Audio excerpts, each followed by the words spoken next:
ایک مرتبہ قریش آئے حضور کی بارگاہ میں، کہنے لگے کہ آپ کے قرآن کا دعویٰ ہے کہ نزل بہ الروح الامین علی قلبک لتکون من المنذرین بلسان عربی مبین۔ ہم نے یہ قرآن فصیح عربی زبان میں آپ کے قلب انور پر نازل کیا ہے، مگر اس قرآن میں ہمیں 3 ڈیفیکٹ مل گئے ہیں۔ 3 کلمے ایسے ہیں جو عربی فصاحت کے معیار پر نہیں اترتے، ایک سخریہ، ایک کبار، ایک عجاب۔ یہ قرآن میں آئے ہیں۔ آپ نے فرمایا کہ تمہارے پاس عربیت پر اتھارٹی کون ہے؟ نے کہا ایک بابا ہے جو دور دیہات میں رہتا ہے، بدو۔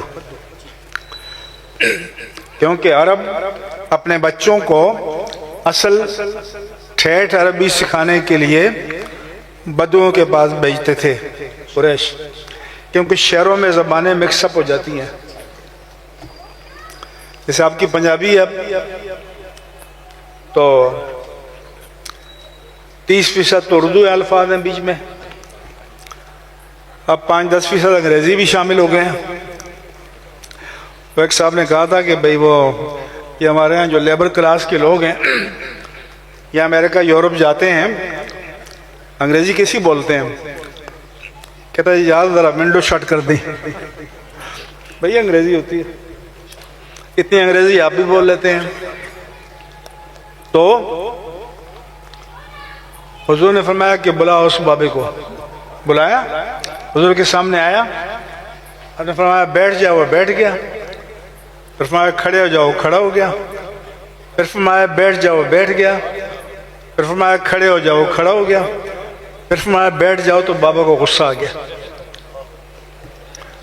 اس نے کہا اتتخذنی سخریہ وانا شیخ کبار وان ھذا لشیء عجاب۔ وہ تینوں الفاظ اللہ نے اس کی زبان پر جاری کر دیے۔ کیا میرا مذاق اڑا رہے ہیں؟ میں بزرگ آدمی ہوں، یہ بڑی عجیب بات ہے۔ یہ قرآن کا معجزہ ہے، یہ قرآن کریم کا اعجاز ہے۔ قرآن کا معجزہ بتاؤں تو پھر بات پھر آگے چلی جائے گی۔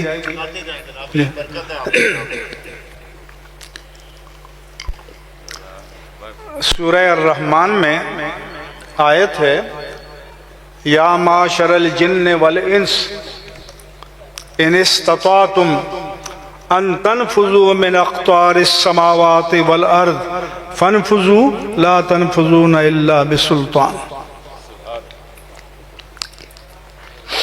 شیخ الہند نے اور ان کے علماء نے ترجمہ کیا، اے جنوں اور انسانوں کے گروہ، اگر تم زمین اور آسمانوں کی حدوں سے نکل سکتے ہو تو نکل کر دیکھ لو، کوشش کر لو۔ تم نہیں نکل پاؤ گے مگر طاقت سے، اور طاقت تو ہے نہیں۔ یہ ترجمہ کیا۔ اگر اس ترجمے کو مانے تو آج انسان نے راکٹ داغا اور زمین کے گریویٹی سرکل سے نکل گیا، دائرہ کشش سے۔ راکٹ داغا تو چاند کے سرکل میں داخل ہو گیا اور سیاروں کے حدود میں داخل ہو رہا ہے۔ واپس راکٹ داغا تو زمین کے گریویٹی سرکل میں داخل ہو گیا۔ وہ کہیں گے بھی آپ کے تو قرآن نے کہا تھا کہ کوئی نہیں نکل سکتا، دیکھو نکل رہے ہیں۔ مگر امام اہل سنت کا یہ ترجمہ نہیں ہے، ہمارے علماء کا نہیں ہے۔ سلطان کے 3 معنی ہیں، طاقت، حجت، سلطنت۔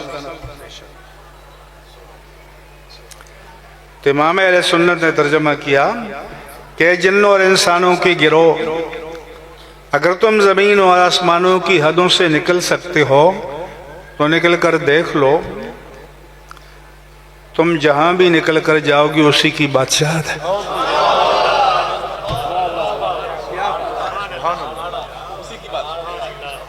یعنی ہو سکتے 1000 سال بعد تم نہ جانے کہاں تک پہنچ جاؤ اگر یہ کائنات قائم ہے، مگر جدھر جاؤ گے بادشاہت رب ذوالجلال کی ہوگی۔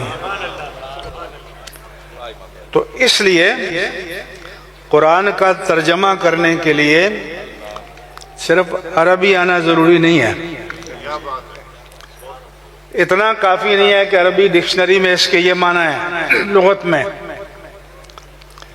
یہ بھی جاننا چاہیے کہ یہ لفظ کس کے لیے آیا ہے۔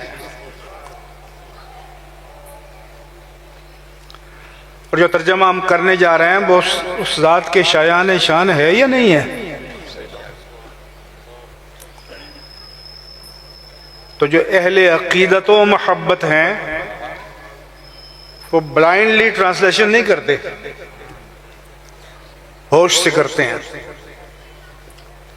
ورنہ عربی میں ایک ایک لفظ کے 40 معنی اور ایک ایک معنی کے لیے 40 لفظ آئے ہیں۔ صرف اونٹ کے لیے قرآن مجید میں 9 کلمات آئے ہیں، خود قرآن مجید میں۔ شعر کے لیے عربی زبان میں کتنے کلمات آئے ہیں؟ مثلا قرآن کی آیت ہے وَظَنُّونَ اِذْ ذَهَبَ مُغَاضِبًا، اور مچھلی والے نبی یونس علیہ السلام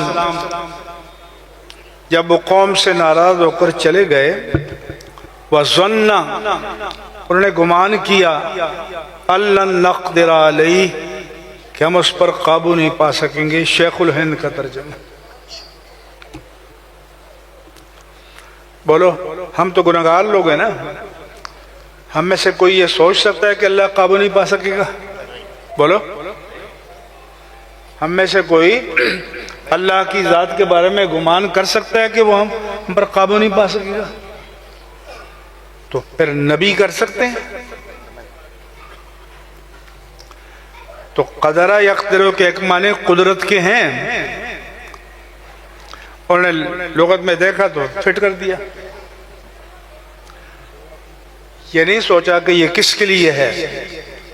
تو اسی کے دوسرے معنی تنگی کے ہیں، ان اللہ یبسط الرزق لمن یشاء ویقدر، اللہ جس کے لیے چاہتا ہے رزق کو کشادہ کرتا ہے اور جس کے لیے چاہتا ہے تنگ کرتا ہے۔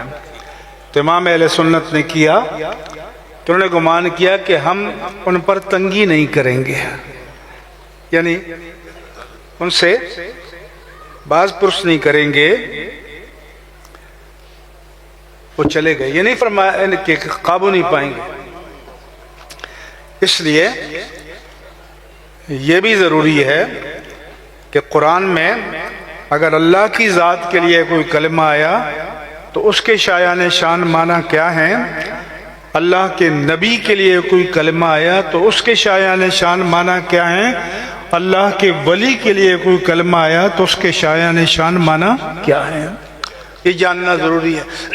مگر اس کے لیے آپ کو علماء اہل سنت سے جڑنا ہوگا، نعت خوانوں اور قوالوں سے نہیں، عاملوں سے نہیں، علماء سے جڑنا ہوگا۔